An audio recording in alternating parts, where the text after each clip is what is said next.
Brendan, I remember that you were working for Boehner in 2010 when the Tea Party movement emerged.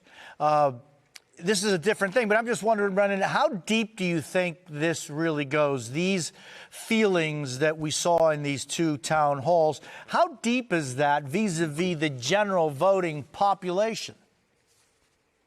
Yeah, it certainly has echoes of 2010 in those raucous town halls.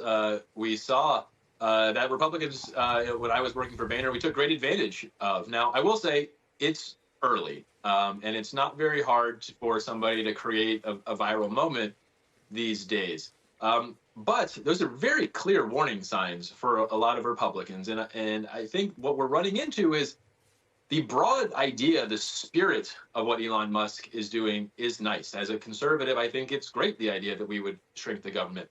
The problem is they're doing it in the dumbest way possible.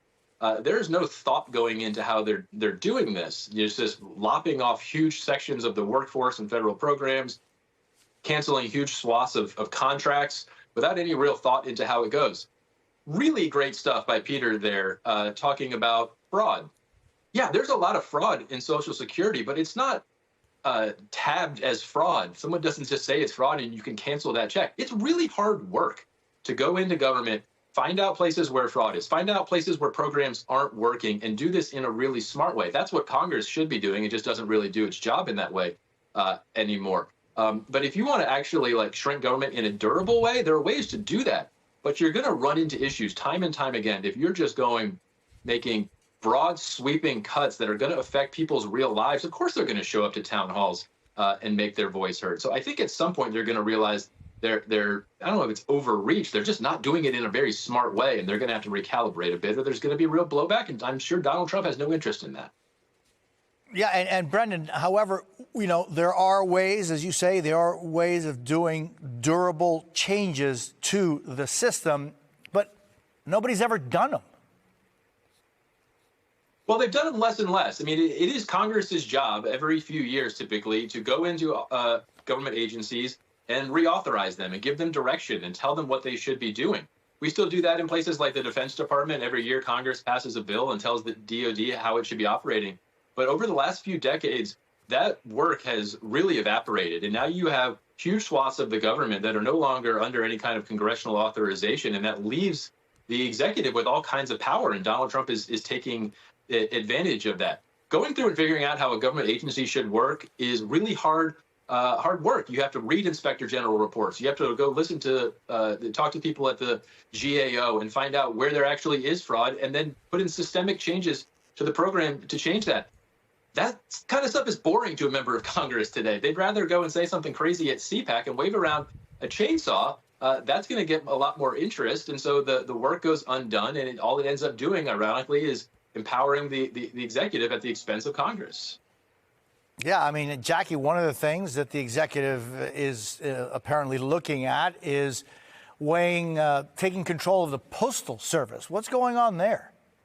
Yeah, Jose, this is a great scoop by my colleague Jacob Bogaj, and something that we touched on during the transition with some of our reporting, that Trump has long mused about privatizing the U.S. Postal Service. But now it looks like that actually might be in the works to really be executed. He's expected to issue an executive order as soon as this week that would essentially fire members of the Postal Service's governing board, place them the agency under the control of Howard Lutnick at the Commerce Department. This is according to 6 people familiar with the plans. The White House has denied that any such executive order is in the works, but the board has already actually retained outside counsel and told the White House that they're going to sue if these members are removed from the board, or if the agency is the agency's independent status is altered in any way. But to get back to what Brendan said, I mean, this is what is going to, I think, the White House, what might potentially be prove to be a red line for the White House at the end of the day.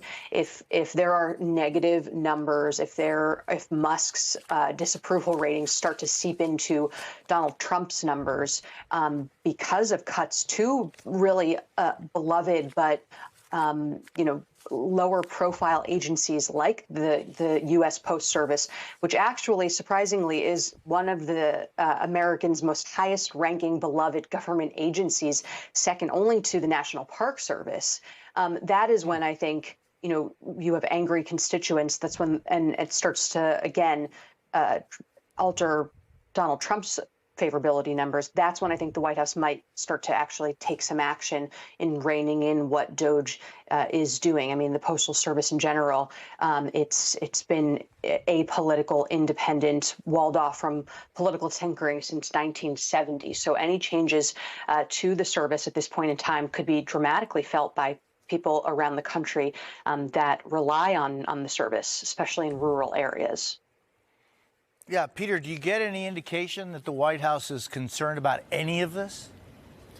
You don't, candidly. I mean, obviously, Elon Musk doesn't. He was the one waving the chainsaw yesterday in front of that conservative CPAC crowd. President Trump has said on every occasion he's had that he is delivering on the promises made, and he has praised Elon Musk for the work that he's doing. We heard from Caroline Levitt in that back and forth I had with her a while ago, touting some numbers that showed that I think the number was like 70% of Americans say that President Trump is delivering on the promises he made, which isn't in dispute. He made a lot of these promises. I think to Brendan's point, the question is there are thoughtful debates and conversations to have about ways to go about cracking down on wasteful spending, which is subjective. Different people can have different views of what is a good or bad use of money right now. But the way that they're doing it, including the fact that at the National Nuclear Security Administration and at other agencies, including those combating bird flu, they had firings that then they had to quickly try to reinstitute. They had to bring the folks back because they were moving so quickly. Even a Fox News host this week saying that the White House needs to be, quote, a little less callous